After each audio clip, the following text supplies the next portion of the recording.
Bumpy Johnson knew he was dying. The chest pains had been getting worse for weeks. July 6th, 1968. He woke up knowing it might be his last day. Before we dive deeper, tell me in the comments where you're watching from. Grab yourself a warm drink, maybe a cup of tea or just some water, and sit back as we begin this journey together. But he went to Wells' restaurant anyway. Same table, same breakfast. Because the Genovese family had sent word. They wanted a meeting about the heroin, about Harlem's future, about what happens when the king dies. Bumpy could have stayed home, spent his last hours in peace. Instead, he sat across from 3 mob enforcers and made a choice. Protect his legacy or protect his life. He couldn't do both. He chose Harlem. If you walked through Harlem in the summer of 1968, you'd see something dying. Not the buildings, not the music, not the people, but the soul. Heroin was creeping into the streets like poison gas, and everyone knew where it was coming from. The Italian mob, specifically the Genovese crime family. For 30 years, Bumpy Johnson had kept that poison out. He ran the numbers, controlled the gambling, kept the peace between the Irish, the Italians, and his own people. But he had one rule that never bent. No heroin in Harlem. Not in his neighborhood. Not while he was breathing. But in 1968, Bumpy Johnson wasn't breathing so well anymore. He was 62 years old. His heart was failing.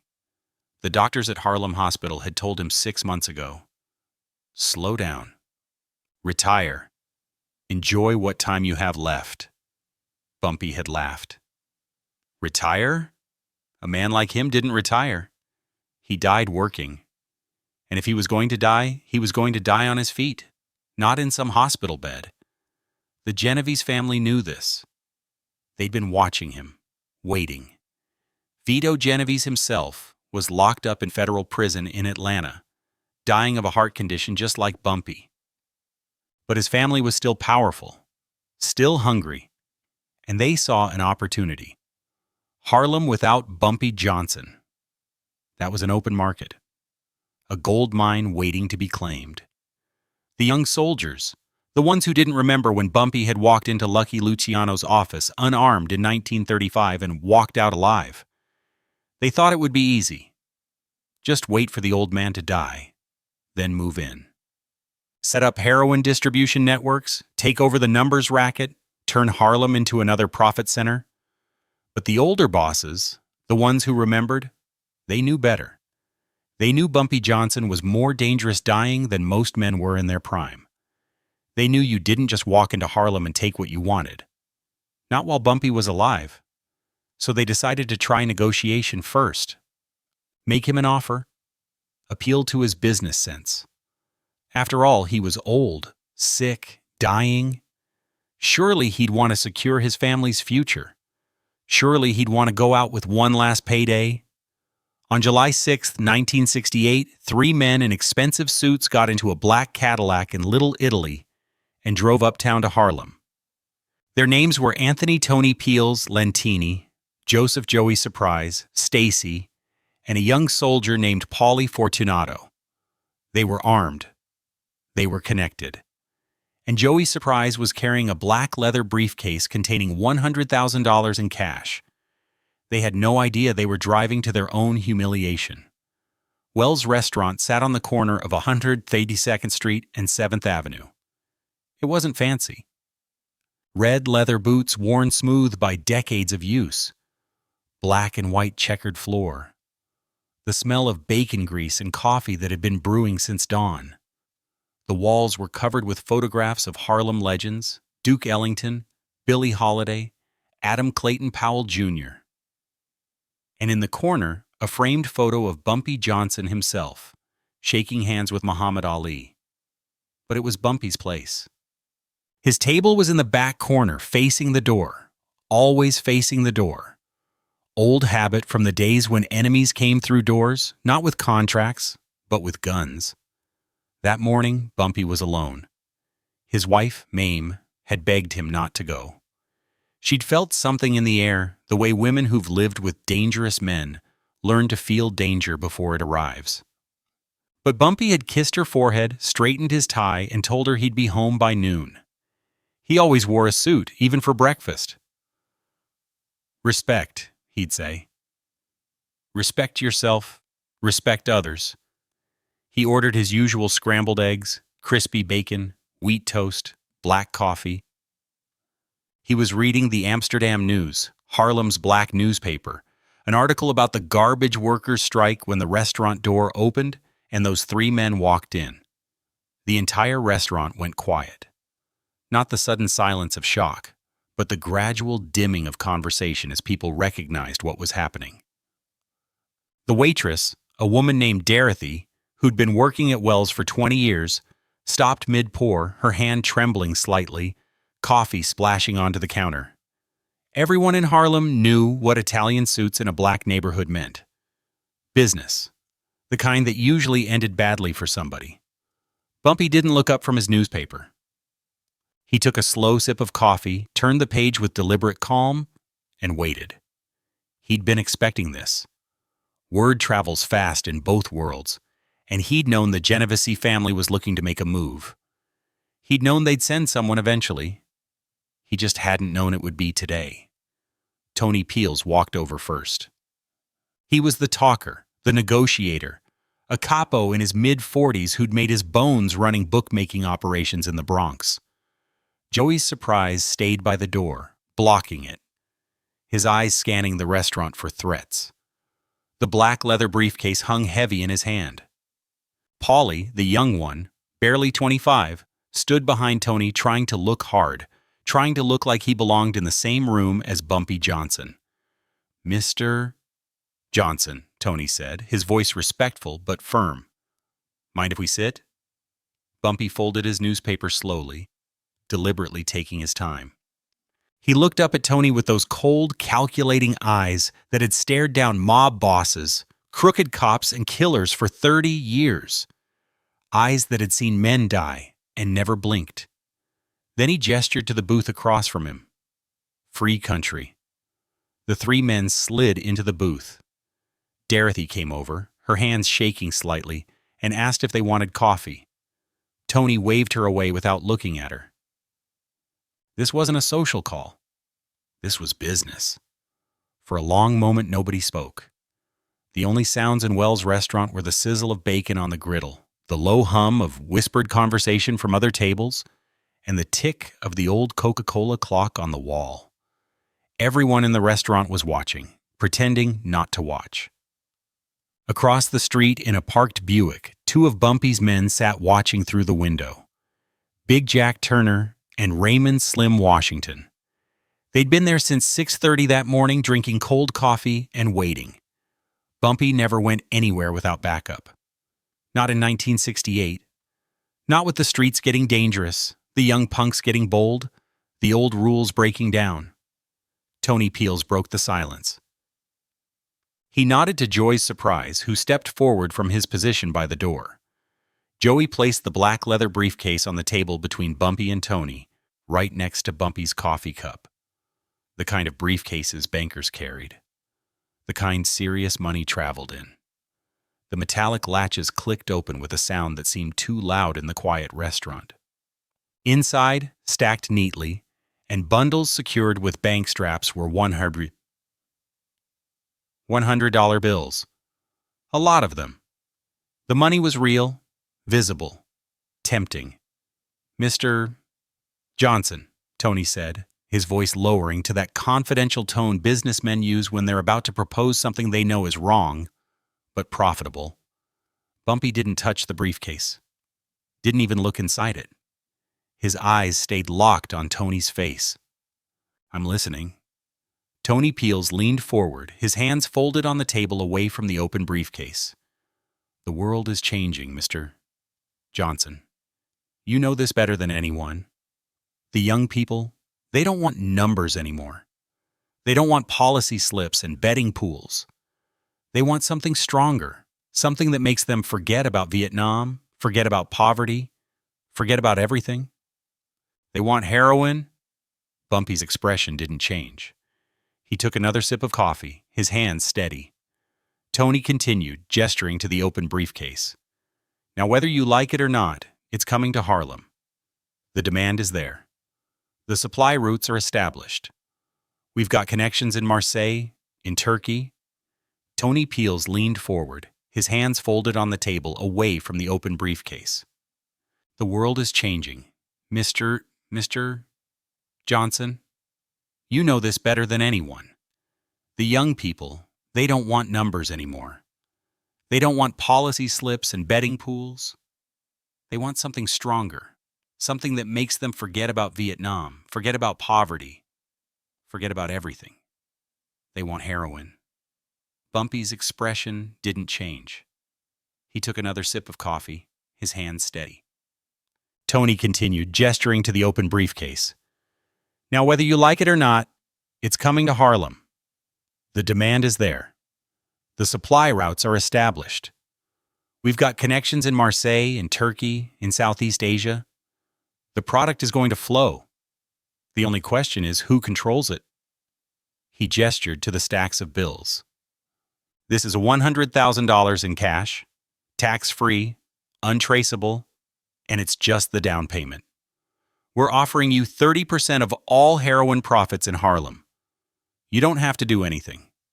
Don't have to distribute. Don't have to take any risk. Just stop blocking us. Let us operate. You keep your territory. We keep ours. Everybody eats. The briefcase sat there on the table between them. Bills visible in neat stacks, bank straps holding them together. Bumpy could see the denomination on the top bills. Hundreds. Real money. Serious money. A fortune. Enough to take care of me for the rest of her life. Enough to buy property, invest, leave a legacy beyond the streets. Enough to die comfortably. But Bumpy Johnson had never cared about dying comfortably. Paulie, the young one, couldn't keep his mouth shut. Youth and arrogance, Bumpy thought. A dangerous combination. Mr. Johnson, with all respect, you're not a young man anymore. You've had a good run. 30 years at the top. That's more than most men get. Why fight this? Take the money. Enjoy your time. Live to see your grandchildren grow up. We're going to do this with or without you. This is just us showing respect to a legend. That's when Bumpy's eyes shifted from Tony to Paulie, and the temperature in that booth dropped 10 degrees. Dorothy, refilling water glasses 3 tables away, felt it. The other customers felt it. Even Tony Peels felt it. And he reached out to put a hand on Paulie's arm. Too late. How old are you, son? Bumpy's voice was quiet, conversational. Paulie straightened up, trying to look tough, trying not to show that Bumpy's stare was making his stomach clench. 25. 25. Bumpy nodded slowly, as if considering this. You know how old I was when I walked into Lucky Luciano's office in Manhattan and told him he couldn't touch Harlem without my permission? Paulie didn't answer. I didn't know the answer. 29, 4 years older than you. You know what Lucky told me? He said I was crazy. Said I was a dead man walking. Said his organization would crush me like a bug. That was 1935, 33 years ago. Bumpy paused. And here I am, still breathing, still in Harlem. Lucky died in Italy, in exile, in 1962. A heart attack just like the one that's going to kill me. He looked back at Tony. Where's Vito Genovese right now, Tony? Tony Peels shifted uncomfortably. He's in federal prison, Mr. Johnson? You know that. Atlanta Federal Penitentiary. Heart disease just like me. Dying the same as me. Bumpy smiled, but there was no warmth in it. Funny how that works. We spend our whole lives fighting each other, and in the end, it's our own hearts that kill us. Tony tried to regain control of the conversation. Mr. Johnson, nobody's disrespecting you. We know your history. We know what you've built, but times change. The old ways, the old codes, they don't. Bumpy's voice was quiet, but it cut like a straight razor. You think you're offering me something new? You think I haven't seen this before? Heroin isn't new, Tony. It's been knocking on Harlem's door since 1920, after World War I, then again after World War II. And every single time I slammed that door shut. You know why? Tony didn't answer. Because I've seen what it does. I watched it destroy Chinatown in the 1930s. I watched it hollow out neighborhoods in Chicago. I watched it turn human beings into walking corpses. And I made a promise to this community that as long as I was breathing, that poison wouldn't flow freely through Harlem. He reached across the table and closed the briefcase. The latches clicked shut with finality. Then he pushed the briefcase back toward Tony, sliding it across the table. The scraping sound echoed in the silent restaurant. I don't want your money, and I don't want your poison in my neighborhood. Joey Surprise spoke up from his position near the door. His voice is harder than Tony's. Bumpy, be reasonable. You can't stop this. You're one man. We're an organization. We've got muscle connections, politicians on our payroll. What do you have? A few old numbers runners and a reputation. Bumpy looked at Joey, then back at Tony, then at young Paulie. And for the first time since they'd sat down, he smiled. It wasn't a warm smile. It wasn't friendly. It was the smile of a man who'd seen death before and wasn't afraid of it. The smile of a man who'd made his peace. Let me tell you something about Harlem, Bumpy said, his voice steady and strong, despite the tightness beginning to build in his chest. You think it's just another neighborhood, just another market to exploit, just another revenue stream? He shook his head slowly. Harlem is a promise to the people who built it with their bare hands. A promise to the people who came up from the South looking for freedom and found it here. A promise to the kids growing up in these streets that there's another way besides crime, besides drugs, besides destroying yourself to make white men in downtown offices rich. He pointed at the closed briefcase. You bring that garbage into Harlem, you're not just selling drugs, you're selling death. You're selling hopelessness. You're taking young men who could be doctors, lawyers, teachers, leaders, men who could change the world, and you're turning them into addicts and corpses. Tony Peels shifted uncomfortably. Mr. Johnson, we're businessmen. We're not responsible for what people choose to kill. Bumpy's voice didn't rise, but somehow it filled the entire room. Dorothy dropped a spoon behind the counter. The clatter echoed like a gunshot. Don't dress it up with words like business and choice. You're murderers. You sell poison. You destroy families.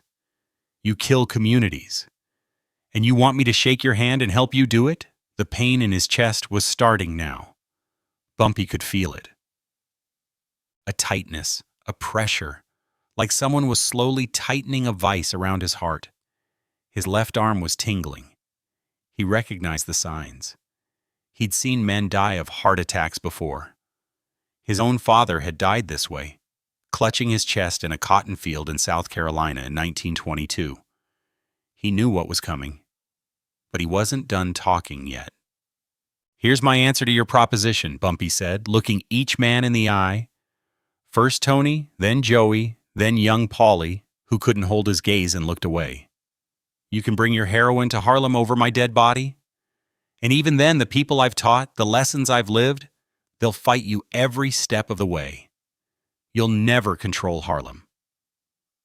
Not the way you control Little Italy or the Bronx. Not while there's one person left who remembers what I stood for. The pain was getting worse now, sharper. His breathing was becoming difficult. But Bumpy Johnson had one more thing to say. 7 words that would be repeated in Harlem for the next 50 years. 7 words that would become his epitaph. He leaned forward, his eyes locked on Tony Peels, and said, Harlem doesn't bow. Not now. Not ever. The The pain hit him like a sledgehammer to the chest. Bumpy's hand flew to his heart, gripping his shirt. His coffee cup slipped from his other hand and shattered on the floor, black liquid spreading across the checkered tiles like blood. Dorothy screamed from behind the counter. "Oh, God, somebody called an ambulance." But before anyone could move, the restaurant door burst open with a crash. 4 men walked in. Big men, Harlem men. Big Jack Turner led them, his 6'4" frame filling the doorway. Behind him came Raymond Slim Washington, Marcus the Deacon Williams, and a young enforcer named Cleveland who worked security for Bumpy's policy banks. They'd been watching from across the street the whole time. They'd seen the Italians walk in. They'd been waiting, ready, and when they saw Bumpy grab his chest through the window, they came running.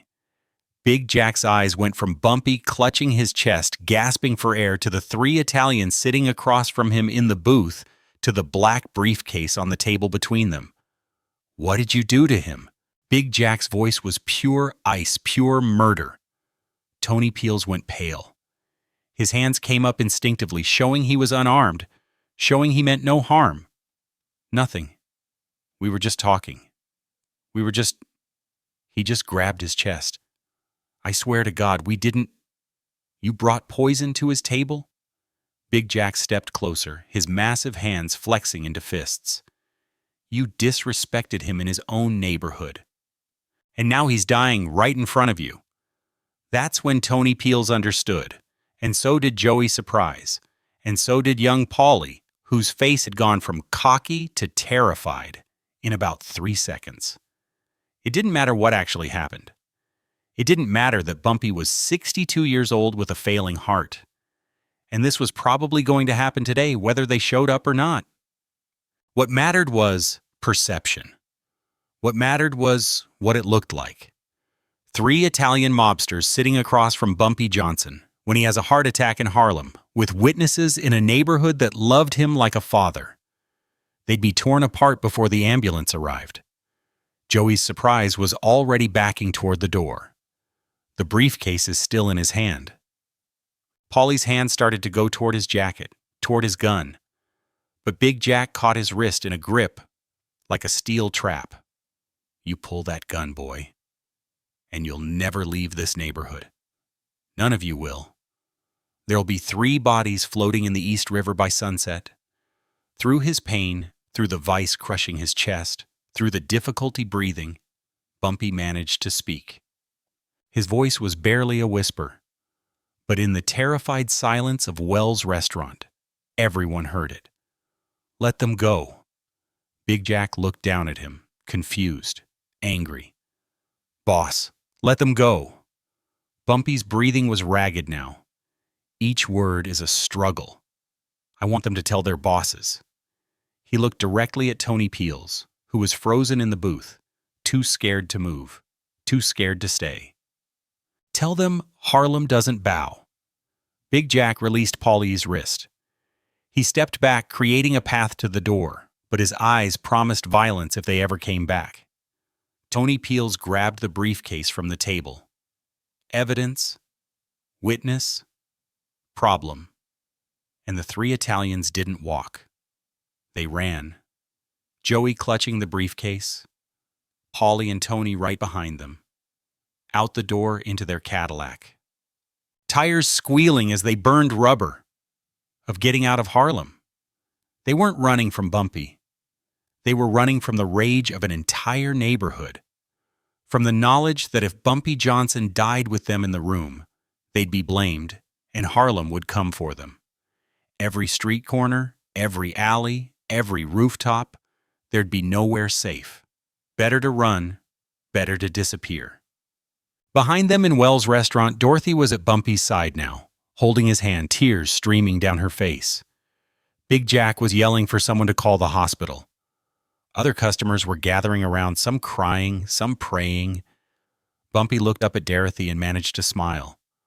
A real smile this time, soft and genuine. "Tell me," he whispered. "Tell her I'm sorry I missed lunch." Those were his last words. At 8:52 essence was On July 7, 1968, Bumpy Johnson's heart gave out. 5 minutes after the meeting with the Genovese family representatives. 5 minutes after he said no to $100,000. 5 minutes after he chose principle over survival. He died sitting in his booth at Wells Restaurant, the same place he'd eaten breakfast every Saturday morning for 20 years. He died surrounded by his community, by people who knew him, respected him, loved him. He died free, unbought, unbowed. The funeral was 5 days later at Abyssinian Baptist Church on 138th Street. More than 5,000 people came to pay their respects. The line stretched for 6 blocks down 7th Avenue. People who'd never met Bumpy, people who'd only heard the stories, people whose parents had told them about the man who'd kept Harlem safe. They all came to say goodbye. The Italian mob, true to form, tried to move in after Bumpy's death. For about 6 months, they pushed heroin into Harlem, thinking the king was dead and the throne was empty. They were wrong. The old guard, the numbers runners who'd worked with Stephanie, Claire, and Bumpy since the 1930s, the local operators who remembered the codes, the street-level organizers who'd learned from watching Bumpy navigate between legitimacy and the underworld. They remembered what Bumpy had stood for. They remembered his words. Harlem doesn't bow. But the truth is painful, and history demands honesty. Bumpy's death did create a vacuum, and nature abhors a vacuum. Within a few years, younger hustlers who didn't remember Bumpy's rules, who hadn't sat at his knee and learned the difference between taking what you need and destroying your own community, they did start bringing heroin into Harlem in larger quantities. They told themselves they were different. They told themselves they were smarter. They told themselves they could control it, could contain it, could profit from it without destroying the neighborhood. They were wrong. The heroin epidemic that Bumpy died fighting came anyway. Through the 1970s and into the 1980s, Harlem suffered. Families were destroyed. Young men and women became addicts. The very nightmare Bumpy had tried to prevent became reality. But here's what the history books miss. What the statistics don't capture. It was harder because of Bumpy. The Italian mob never fully controlled Harlem the way they controlled Little Italy, the Bronx, or parts of Brooklyn. Local operators retained some autonomy. The community remembered there was another way, even if they couldn't always live it. And when the worst of the epidemic hit when crack cocaine came in the 1980s, there were still people in Harlem who remembered Bumpy Johnson's stand. They invoked his name. They reminded the young people, once we had a man who said no. Once we had a king who chose principle over profit. Once we had a leader who'd rather die than betray his community. That memory mattered. It still matters. Tony Peels kept that black leather briefcase for the rest of his life. Never opened it again after that day. Never deposited the money. Never spent a single dollar. The $100,000 was still inside, exactly as it had been stacked that morning. Same bank straps, same bundles, untouched. He kept it in a safe in his basement in Queens. And occasionally, when young mobsters would come to him for advice, for wisdom, for stories about the old days, he'd take out that briefcase, open it, and show them the money. This, he'd say, pointing to the neat stacks of bills, is what happens when you disrespect a king. This is what happens when you think money can buy everything. Bumpy Johnson was dying. We offered him a fortune, and he chose to die rather than take it. He'd close the briefcase and lock it back in the safe. That's an honor. That's the principle. That's something we've forgotten how to do. Tony Peels died in 1987 of lung cancer. His son, Anthony Jr., found the briefcase in the basement safe after the funeral. He opened it, saw the money, still there, still bundled, bills yellowed with age, but intact, and found a handwritten note tucked inside. Give this to the Schamberg Center in Harlem. It belongs to them, not to us. Let them know it's the money Bumpy Johnson refused. The money that proved he couldn't be bought, TP. The briefcase and its contents were allegedly donated anonymously to the Schamberg Center for Research in Black Culture in 1988. The museum won't officially confirm its existence, but curators who've been there for decades will quietly tell you. Somewhere in the archives, there's a black leather briefcase with $100,000 in 1968 bills, a memorial to the day a dying man said no. Wells Restaurant closed in 1982, a victim of changing neighborhoods and rising rents. Before they tore the building down to make way for a parking garage, a group of Harlem residents commissioned a small brass plaque. They installed it on the wall where Bumpy's booth used to be right before the wrecking crew arrived. It stayed there for exactly 1 day before the building came down. But someone took a photograph, and that photograph circulated through Harlem, and the words on that plaque were repeated, memorized, passed down. It read Ellsworth Bumpy Johnson, 1905-1968. The man who never bowed. In this place, he chose honor over life. Today, if you walk through Harlem, you'll still hear his name. Old-timers sitting on stoops, playing dominoes, drinking coffee. They tell stories about the time Bumpy faced Lucky Luciano and walked out alive. About the time he stopped a riot with a single gesture. About the morning he sat across from the Italian mob and said no with his dying breath. The stories aren't always accurate. Details get mixed up. Timelines get confused. Legends blend with facts. But the essence remains true. Once Harlem had a king who couldn't be bought. Once a man chose his community over his comfort. Once someone showed the world that some things matter more than money, more than power, more than life itself. That's Bumpy Johnson's legacy. Not the gambling, not the violence, not the criminal empire. The moment when he had to choose between surviving a few more months in comfort or dying on his principles, he chose to die standing up. And in doing so, he showed Harlem, showed all of us what real strength looks like. Not the strength to hurt people, not the strength to accumulate wealth, but the strength to say no when everyone expects you to say yes. The strength to choose the hard right over the easy wrong.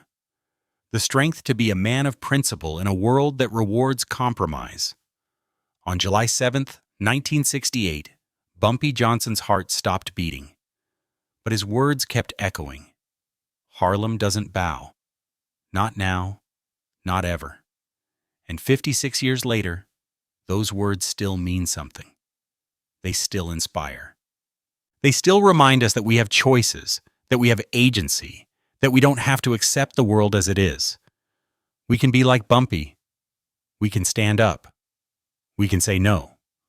We can choose principle over survival, even if it costs us everything. What is a man worth when his heart is failing, yet his will remains unbroken?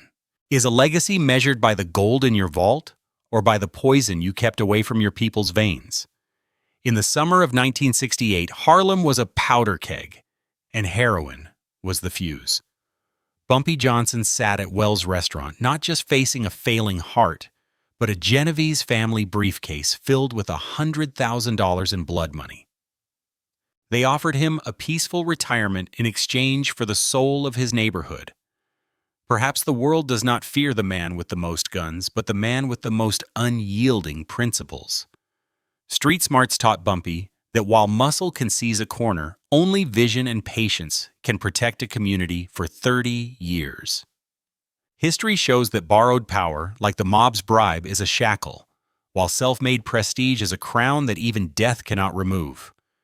True authority means being the shield for those who cannot protect themselves, even when the price is your last breath. Honor is not a luxury.